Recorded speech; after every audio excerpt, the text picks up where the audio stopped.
Hello everyone, welcome to BHU super classes English medium. तो इस video में CHS class 9 English के 10 most important questions को करने वाले हैं। और हाँ, ये जो है से पार्ट 2 वीडियो है। अगर आपने अभी तक पार्ट 1 नहीं देखा है तो आप लोग जैसे ऊपर आई बटन में जैसे आप लोग को दिख रहा है वहां से आप लोग देख सकते हैं, या आप लोग चैनल पे अच्छी तरह से जाकर के देख सकते हैं। ये सारे क्वेश्चन जो है से प्रीवियस ईयर क्वेश्चन है और सिलेक्टेड क्वेश्चन है, इसलिए जो है से हम लोग ये सारे क्वेश्चन के जो है से डिटेल एक्सप्लेनेशन के साथ करने वाले हैं, ताकि अगर आपका इस टॉपिक से क्वेश्चन आया एग्जाम में तो आप जो है से क्वेश्चन को आसानी से तोड़ फोड़ सके, मतलब बना सके। अगर इससे भी ज्यादा तोड़ फोड़ मचाना है तो आप जो है से हमारे लेटेस्ट सिलेबस और एग्जाम पैटर्न पे आधारित गाइड बुक और मॉडल पेपर को खरीद ले, जो PDF फॉर्मेट में अवेलेबल है। इसका प्राइस जो है से बहुत ही सस्ता रखा गया है ताकि आप लोग सभी स्टूडेंट खरीद पाए। तो चलिए बिना देरी किए चलते हैं क्वेश्चन की ओर। तो फर्स्ट क्वेश्चन बोला जा रहा है कि the opposite gender of buck is. तो आप लोग जैसे अपोजिट जेंडर बताना है बक का, तो बक किसे कहते हैं? तो मेल डियर के जैसे हम लोग बक कहते हैं। तो यहाँ पे देख सकते हैं कि फीमेल डियर यानी बक को जैसे डोई कहते हैं। तो ऑप्शन नंबर डी इसका राइट हो जाएगा। और यहाँ पे देख सकते हैं कि ऑप्शन के अनुसार बता दिया जा रहा है opposite gender of mayor is called stallion. Stallion जो है मेयर का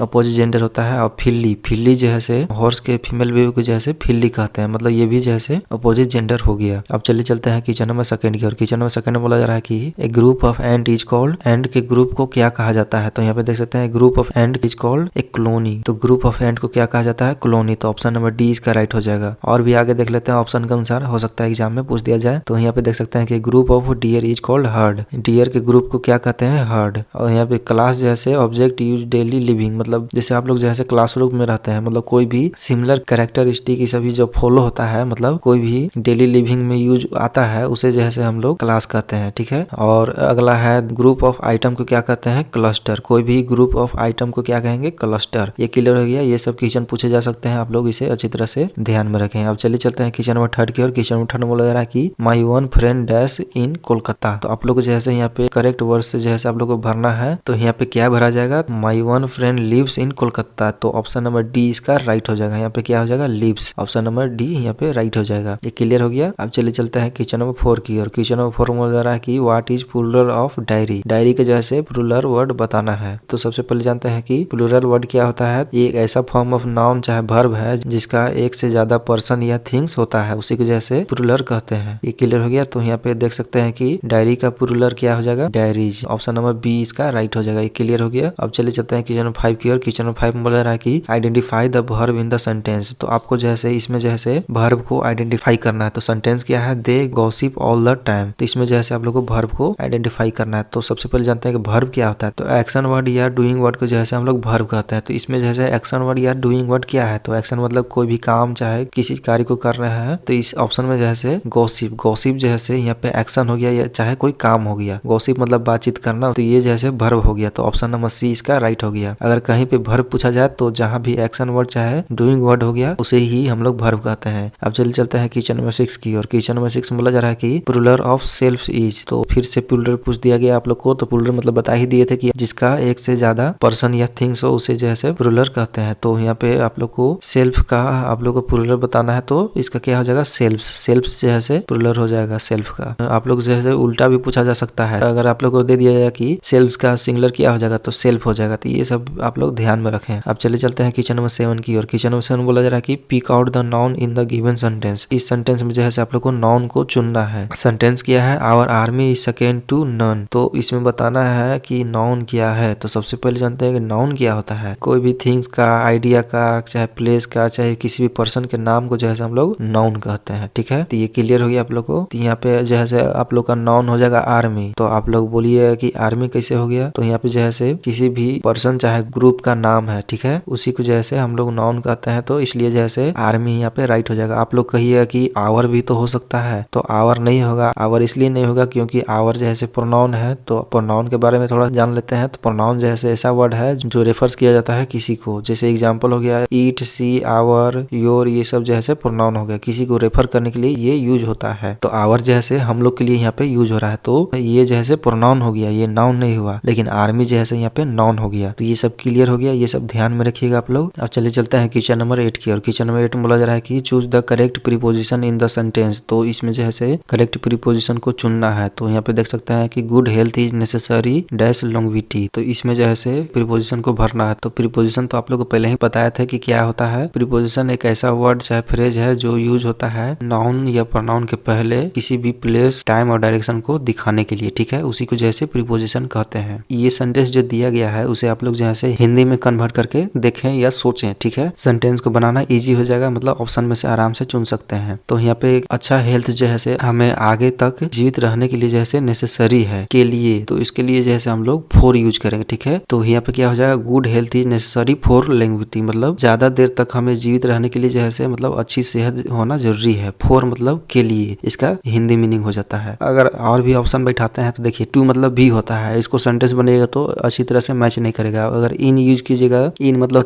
में मतलब ये भी मैच नहीं करेगा अच्छी तरह से।